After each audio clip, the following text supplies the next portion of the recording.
इस अध्याय के प्रश्नावली को शुरू करने से पहले हम कुछ बातें जान लेते हैं कि हिंदी में इन्हें क्या कहा जाता है और इंग्लिश में इन्हें क्या कहा जाता है। जैसे कि चक्रवृद्धि ब्याज को शॉर्ट फॉर्म में CI से दर्शाया जाता है। CI का मतलब होता है कंपाउंड इंटरेस्ट। उसी तरह से मिश्र धन को A से दर्शाया जाता है और A का मतलब होता है अमाउंट। मूलधन को P से दर्शाया जाता है, P का मतलब होता है प्रिंसिपल। दर को R से दर्शाया जाता है, R का अर्थ होता है रेट। समय को T से दर्शाया जाता है या फिर N से दर्शाया जाता है। जब T से दर्शाया जाता है तो T का अर्थ होता है टाइम, और जब N से दर्शाया जाता है तो N का मतलब होता है नंबर। तो आप या तो T से दर्शाएं या फिर N से दर्शाएं, लेकिन हम लोग यहाँ पे T से दर्शाएंगे। अब हम प्रश्नावली के प्रश्नों को देख लेते हैं। तो प्रश्नावली 7.2 का पहला जो प्रश्न है वो है निम्नलिखित स्थितियों में चक्रवृद्धि ब्याज एवं मिश्र धन ज्ञात कीजिए। तो इसके अंदर जो पहला प्रश्न है, और कुछ प्रश्न दिया हुआ है पहले के अंदर, उनमें से पहला प्रश्न है मूलधन 7,000, दर 10% और समय 4 वर्ष। और इन सब का उपयोग करके हमें क्या निकालना है? चक्रवृद्धि ब्याज निकालना है और मिश्र धन हमें ज्ञात करना है। तो इसको निकालते हैं, कैसे निकालना है हमें। तो यहाँ देखो आप, हल मूलधन, यहाँ पे आप लिखते जाइए मूलधन को किससे दर्शा रहे हैं हम लोग? P से। ठीक है, मूलधन को हम दर्शा रहे हैं P से। P का मतलब है, P का जो मान दिया है उसको लिख लेते हैं, तो 7,000। ठीक है, 7,000 रुपये। दर का R से, और ये है R का मान कितना है? 10%। समय को T से दर्शाएंगे, टाइम से, और ये है 4 वर्ष। अब हमें प्रश्न में क्या निकालना है? चक्रवृद्धि ब्याज और मिश्र धन। तो हम यहाँ पे सूत्र जान लेते हैं। तो सूत्र है मिश्र धन का, किससे दर्शाते हैं मिश्र धन को? A से। तो मिश्र धन का सूत्र है A बराबर P1 + R/100 और ये T, ये है मिश्र धन का सूत्र। उसी तरह से हम और सूत्र जान लेते हैं चक्रवृद्धि ब्याज को। तो चक्रवृद्धि ब्याज ना लिख के मैं डायरेक्ट फॉर्म में क्या लिख रहा हूँ? CI लिख रहा हूँ। ठीक है, तो CI का मतलब आप समझ गए होंगे, कंपाउंड इंटरेस्ट, या फिर हिंदी नाम में चक्रवृद्धि ब्याज। तो CI बराबर A - P। जो A है वो कहाँ से आया, कहाँ से लाएंगे हम लोग? A का मान यहाँ से। देखो ये जो है वे पूरा A का मान है। ठीक है, तो A का मान हम लोग यहाँ पे रखेंगे। उसके बाद ये जो P है वो मूलधन है, मतलब प्रिंसिपल। तो इसका मान हम यहाँ पे रख के CI को निकाल सकते हैं, चक्रवृद्धि ब्याज को आसानी से निकाल लेते हैं। तो अब हम प्रश्न को शुरू करते हैं। तो सबसे पहले हम क्या निकालेंगे? मिश्र धन। तो यहाँ पे निकालो, मिश्र धन ज्ञात करते हैं। तो मिश्र धन का सूत्र क्या है? ये जो सूत्र है इसमें हम मान रखते जाते हैं। तो यहाँ पे मैं यहाँ पे लिख लेता हूँ A बराबर P1 + R/100 और ये T। अब जहाँ जहाँ पे जो चीज़ लिखा है उनके मानों को रख देते हैं। A बराबर P का मान कितना आएगा? तो देखो P का मान कितना है? 7,000। तो हम रख रहे हैं यहाँ पे 7,000, मतलब 7,000।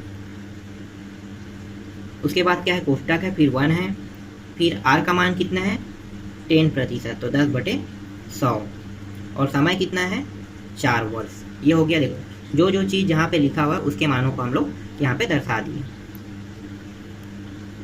अब इसको हल करते हैं। 7,000 को जोकर 2 रखो, कोष्टक के अंदर को पहले हल करो। तो यहाँ पे देखो ये दोनों कट गया। तो यहाँ पे बचा क्या? 1 + 1/10 और 4 वर्ष। अब अभी भी कोष्टक के अंदर का हल अभी भी बाकी है।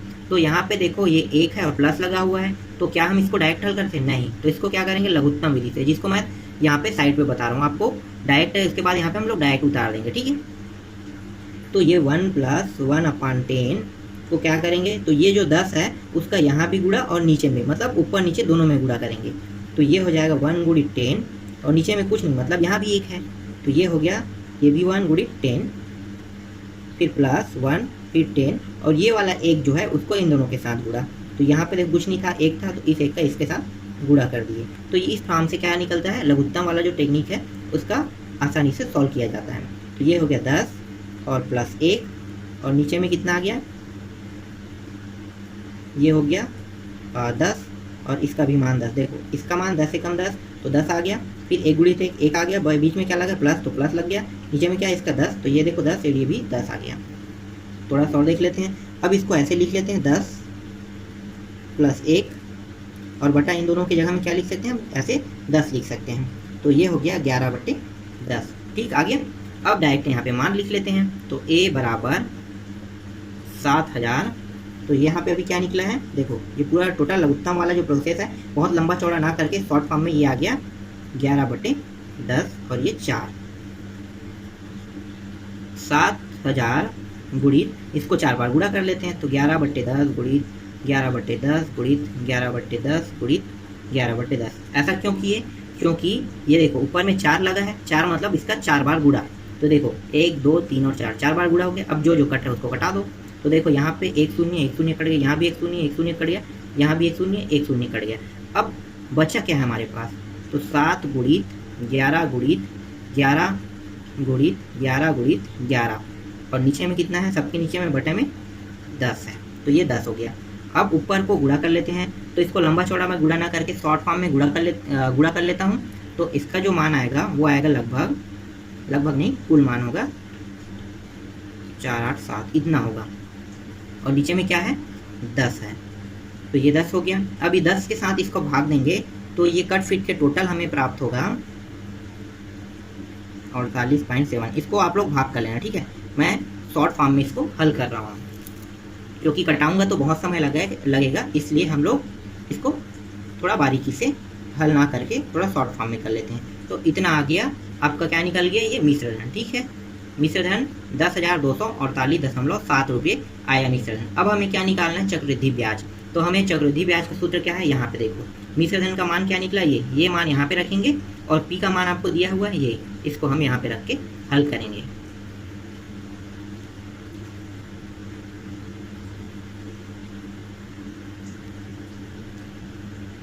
तो CI बराबर ए का मान कितना है, चलो यहाँ पे लिख लेते पहले A माइनस पी।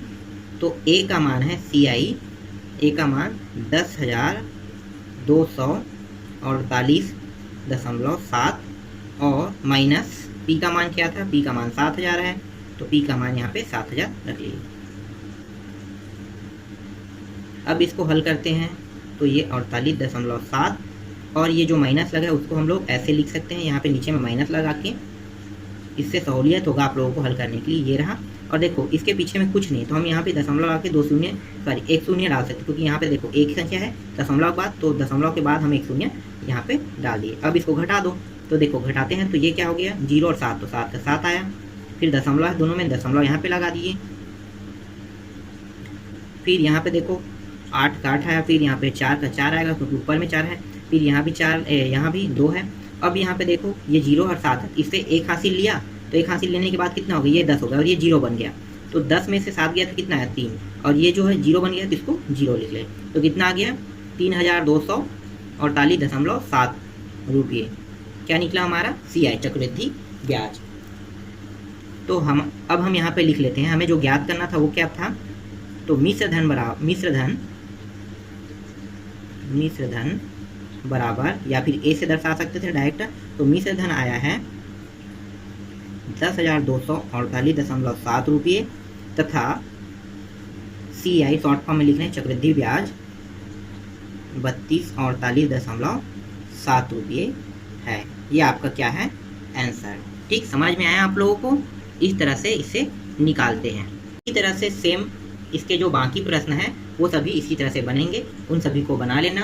प्रश्न क्रमांक 3 भी है, प्रश्न क्रमांक 2 भी सेम बनेगा, क्योंकि उसमें हमें क्या निकालना है, चक्रवृद्धि ब्याज निकालना है। तो ये आप सेम ऐसे ही बनाना।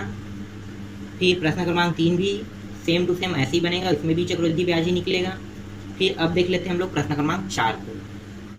प्रश्न क्रमांक 4 है 1260 रुपये का 5% वार्षिक ब्याज की दर से 2 वर्ष के साधारण ब्याज एवं चक्रवृद्धि ब्याज का अंतर ज्ञात कीजिए। तो हमें क्या ज्ञात करना है इस बार, चक्रवृद्धि ब्याज में अंतर, और चक्रवृद्धि ब्याज में और साधारण ब्याज दोनों में हमें अंतर ज्ञात करेंगे।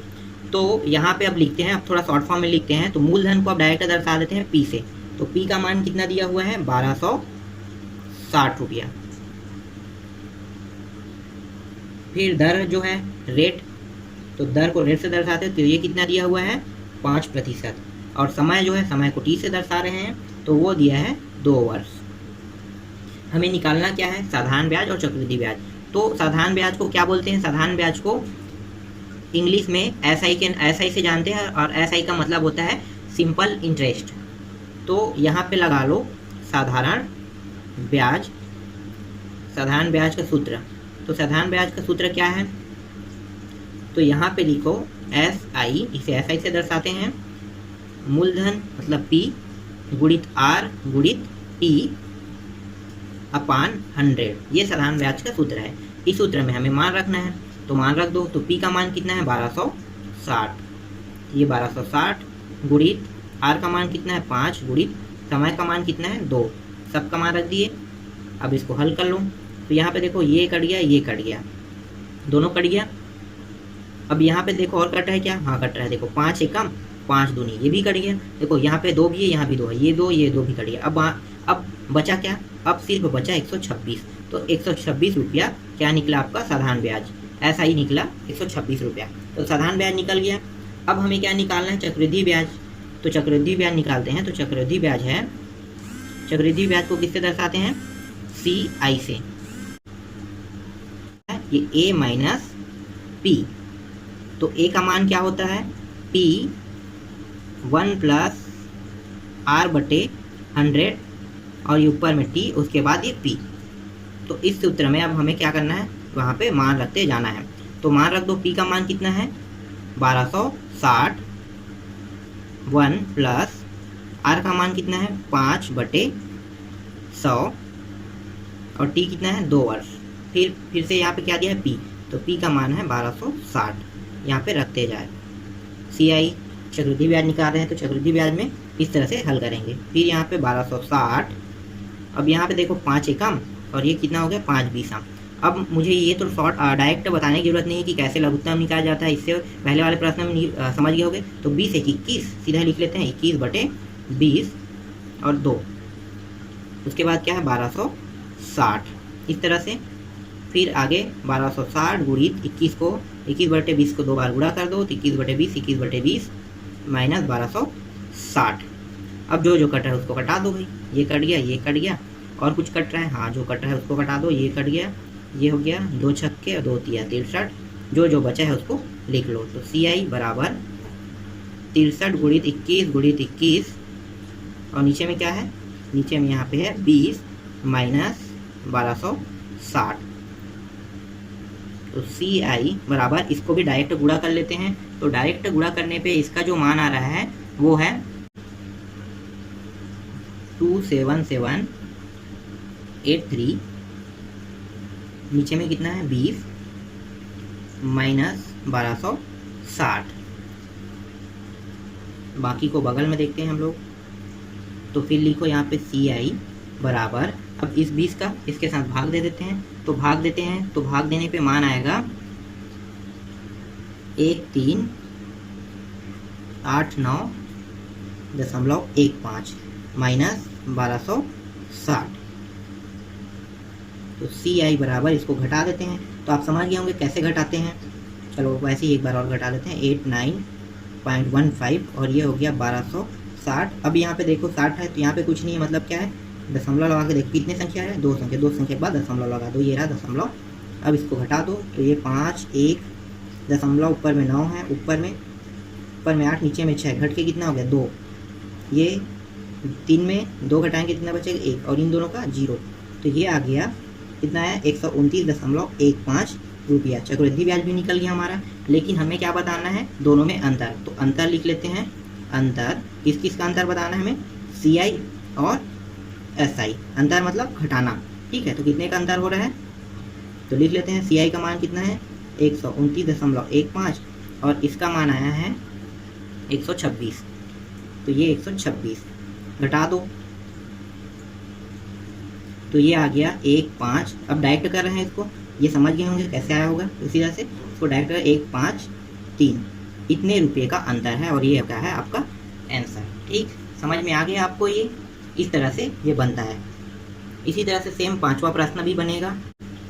प्रश्न क्रमांक 6 है, 3000 का 8% वार्षिक ब्याज की दर से 1/2 वर्ष का चक्रवृद्धि ब्याज की गणना कीजिए जब ब्याज अर्धवार्षिक संयोजित हो। हमें क्या करना है, चक्रवृद्धि ब्याज इसमें भी निकालना है, लेकिन इस बार ब्याज जो है हम साल में एक बार पटाते थे अभी तक, लेकिन साल में ना पटा के हमें हर 6 महीने में पटाना है। तो हम इसको कैसे हल करेंगे, तो यहाँ पे आप देखो इसको निकालते कैसे और बनाते कैसे हैं। तो जो मूलधन है उसको किससे दर्शाएंगे, पी से। तो मूलधन को पी से दर्शा रहे हैं। मूलधन कितना है, 3000 रुपये।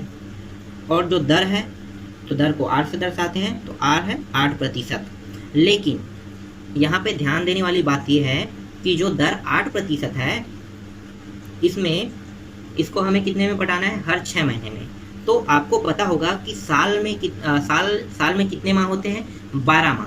12 माह में आपको 6 महीने ब्याज पटाना है, फिर 6 महीने पटाना है। मतलब आपको साल में 2 बार ब्याज पटाना है।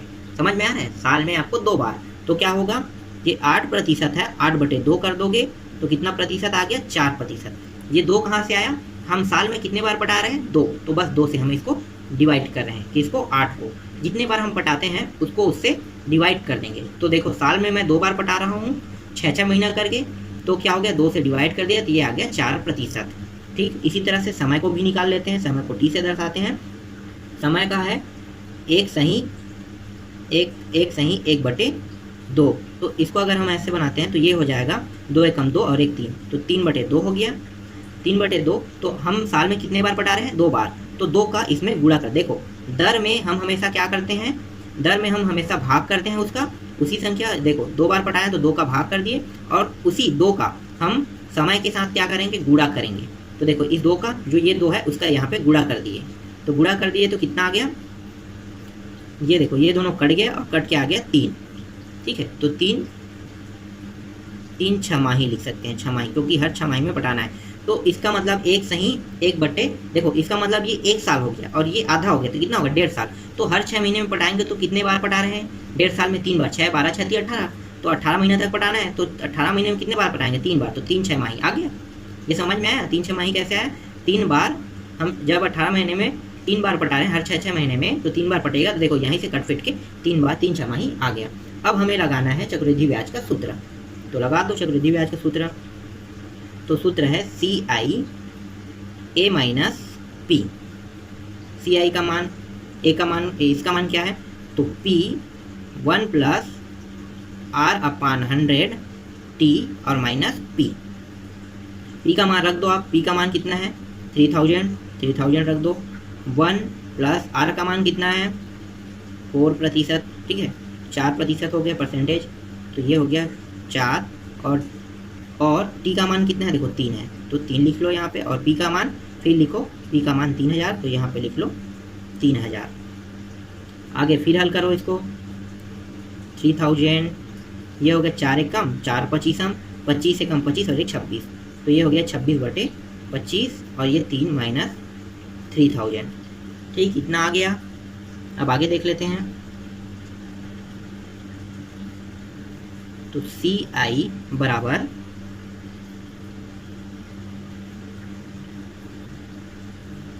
3000, 3 बार है इसको, तो 26/25, फिर 26/25, फिर 26/25, फिर माइनस कितना है, 3000।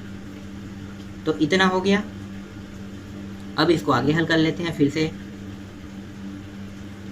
तो यहाँ पे ये 25 से कट सकता है, तो काट लेते हैं। तो 25 CI, तो 25 से काट रहे हैं, तो 25 एकम 25, 25 दूनी 50, और ये हो गया 20, 120 आ गया यहाँ पे।